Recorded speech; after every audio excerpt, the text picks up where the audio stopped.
कढ़ाई, रस्सी, धागे, गलीचे और दूसरी दस्तकारी की वस्तुएं भी बनाने के लिए किया जाता है। इसकी उच्च लागत के कारण कृत्रिम रेशों तथा पैकिंग सामग्री विशेषकर नायलॉन की कीमत कम होने के कारण बाजार में इसकी मांग कम हो रही है। तो इसके साथ साथ यदि कृषि में यदि और सारी चीजों की बात की जाए तो प्रौद्योगिकी और संस्थागत सुधार भी हर जगह हुआ है, पूरी इस धरती पर हुआ है। तो भारत में कृषि हजारों वर्षों से की जाने वाली परंपरा है, परंतु प्रौद्योगिकी और संस्थागत परिवर्तन के अभाव में लगातार भूमि संसाधन के प्रयोग से कृषि का विकास अवरुद्ध हो जाता है और इसकी गति मंद भी हो जाती है। सिंचाई के साधनों का विकास होने के उपरांत भी देश के एक बहुत बड़े भाग में अभी भी किसान खेती बाड़ी के लिए मानसून और भूमि की प्राकृतिक उर्वरता पर ही निर्भर और बढ़ती हुई जनसंख्या के लिए यह एक महत्वपूर्ण चुनौती है।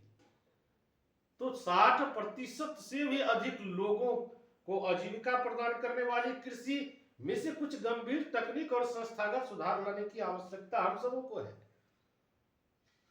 लेकिन स्वतंत्रता के पश्चात देश में संस्थागत सुधार के लिए जोतों की चकबंदी, सहकारिता तथा जमींदारी आदि समाप्त करने को प्राथमिकता दी गई थी। प्रथम पंचवर्षीय योजनाओं में भूमि सुधार मुख्य लक्ष्य था। भूमि पर पुश्तैनी अधिकार के कारण यह टुकड़ों में बंटती जा रही थी, जिसकी चकबंदी करना अनिवार्य था।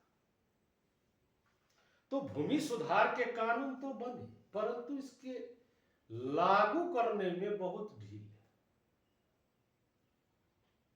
1965 और 75 के दशकों में यदि जाया जाए तो भारत सरकार ने कई प्रकार की कृषि सुधारों की शुरुआत भी की और पैकेज टेक्नोलॉजी के आधारित हरित क्रांति तथा श्वेत क्रांति जैसी कृषि सुधार के लिए बहुत सारी रणनीतियां भी अपनाई सरकार ने।